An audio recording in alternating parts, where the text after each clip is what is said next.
Okay. May gagawan ulit tayo ng video.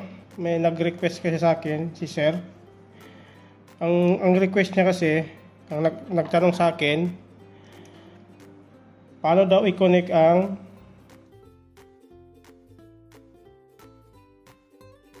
yung magnetic contactor single phase, ikakabit ang float switch.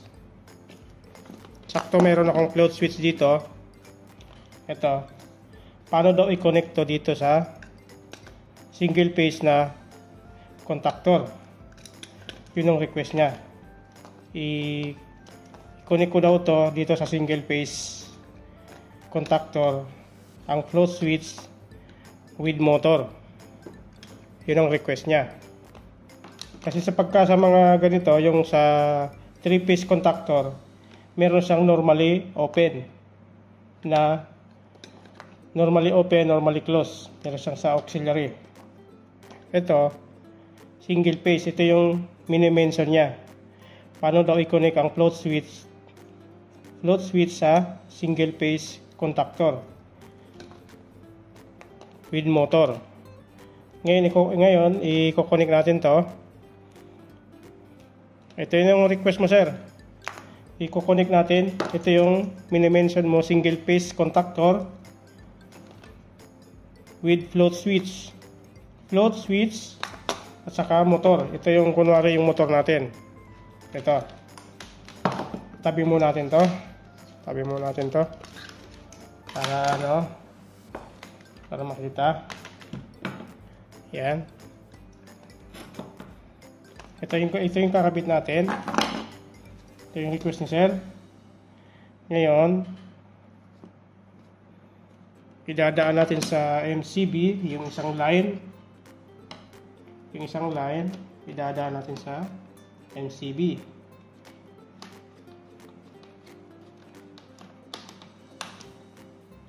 Ito meron na to. Ito yung plug na to. Ito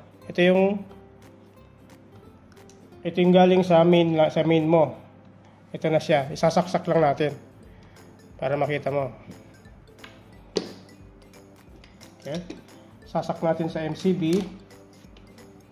Tapos paglabas ng MCB, direkta dito.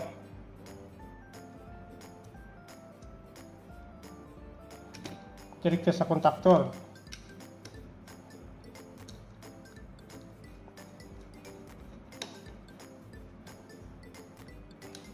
Tapos yung neutral niya, dito rin sa contactor ilalagay natin. Dito rin.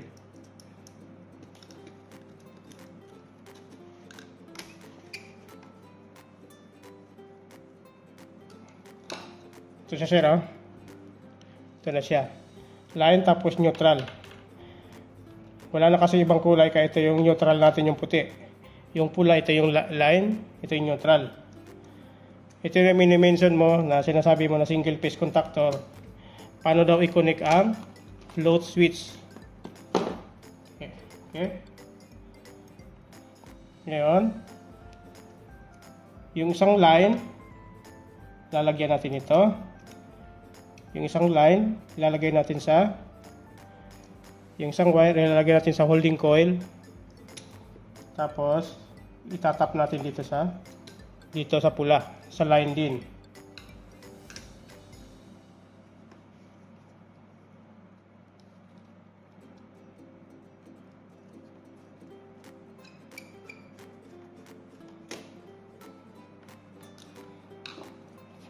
Ito na siya, sir. Ito na siya.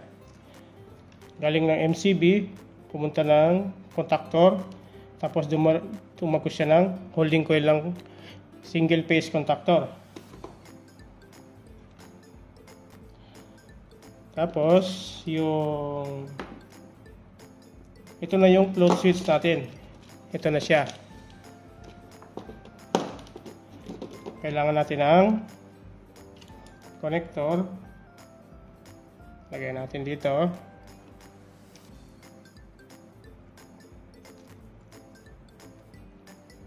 Okay. Yung isang wire ng float switch, ilalagay natin sa kabilang holding coil. sa kabila. Ito siya.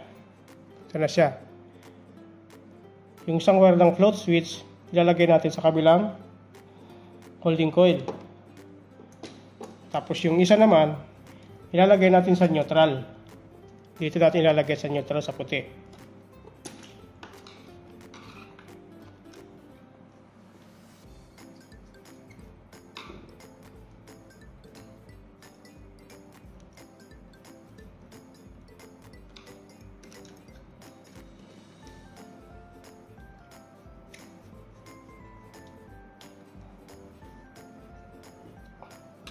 Okay. Ito na siya. Yung isang wire ng float switch, pumunta siya ng holding coil sa kabilang holding coil. Tapos yung kabilang wire ng float switch, ilagay natin sa neutral. Tapos na siya. Ilalagay natin yung load na ngayon. Yung load side niya. Yung wire ng load. Halimbawa, ito yung motor mo.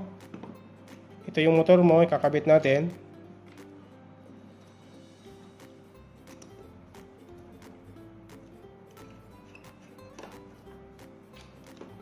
Yung motor mo.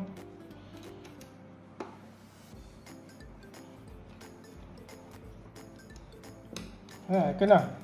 Ito na siya, tapos na. Ito na siya. Ito yung neutral. Ito yung neutral. Ito yung line. Yung isang wire ng float switch, ulitin natin, yung isang wire ng float switch, pumunta siya ng holding coil. Tapos yung isang wire ng float switch ulit, pumunta siya ng neutral. Ito siya yung blue. Yung green, pumunta siya dito sa holding coil. Yung blue, pumunta sa neutral. Tapos yung line naman, binigyan ng supply niya yung holding coil ng kabila. Ito yung line. Ito yung line natin. Okay na siya, tapos na. Ito yung request mo, sir. Ngayon, paandarin natin. Ito yung float switch. Ito yung float switch. Sasaksak natin to. Sasaksak natin to. Okay. Sasaksak natin.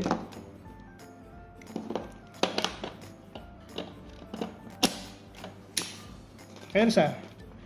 Pag nakaganyan siya, off siya, mamamatay.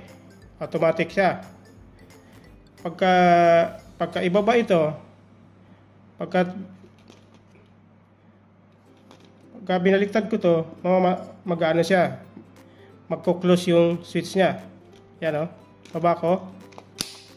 Ayan. Umandar siya. Pag tinaas, patay. Mamamatay siya. Ibig sabihin, kung sa pump mo ilalagay, pag nakataas, full tank ka na. Pagka bumaba, magkakarga ng tubig. Ganun lang. Okay? Pag tinaas, mamamatay. Pag binaba, andar. Ayan.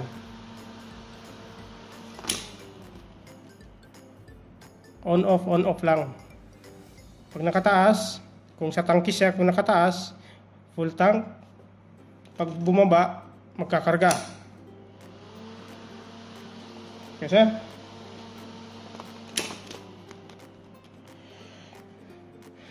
Ito yung request mo. Kasi nabasa ko dun sa comment mo yung kung paano ikabit ang float switch sa single phase contactor. Okay? Ito lang naman siya. Ito siya. Ito yung sa float switch. Ito yung sa float switch. Yung isang wire ng float switch, dumirekta sa holding coil ng single phase contactor. Yung isa, pumunta sa neutral. Tapos yung line naman, sinuplayan niya yung direkta yung holding coil ng line 1 natin. Ito yung line 1, yung pula. Galing ng MCB. MCB, pumunta dito, tapos pumunta ng holding coil. Okay? Yung float switch naman, pumunta ng holding coil, yung isa pumunta ng neutral. Tapos ito na yung load side niya. Ito yung halimbawa, ito yung motor mo. Okay, sir? So, sir, ginawan ko siya ng diagram. Single phase contactor, motor control. Ito yung MCB niya. Ito yung MCB. Ito yung contactor. Ito yung A1, A2. Yung line, nakadirect siya sa contactor. Tapos pumunta siya ng A1. Pumunta siya ng A1. Tapos yung float switch, yung isang wire ng float switch pumunta ng A2. Tapos yung isang wire ng float switch pumunta ng neutral. Ito na siya. Ito yung float switch natin. Ito siya. Ito yon. Ito yung motor mo. Ito yung motor mo. Pag nag-close to, mag-energize yung contactor, aandar yung motor. Pag nag-open to, mamamatay yung motor. Kung sa pump naman ilalagay mo, automatic lang siya. Automatic on off, on off, on off. Ganun siya. Ito lang yun sir, yung sabi mo na request mo. Kung paano i-connect ang magnetic contactor with float switch motor control. Ito na siya. Okay. Kung gusto mo naman, lagyan mo ng push button, pwede rin naman. Ito siya. Ilagay mo na siya ng on, off, start, auto, manual. Pwede. Meron akong upload noon. Pwede mong tingnan yon. Yung start, stop, motor control. May auto, may manual. Pero yung mention mo kasi, paano i-connect ang float switch sa single phase contactor. Ito na siya. Madali lang naman. Ito na siya.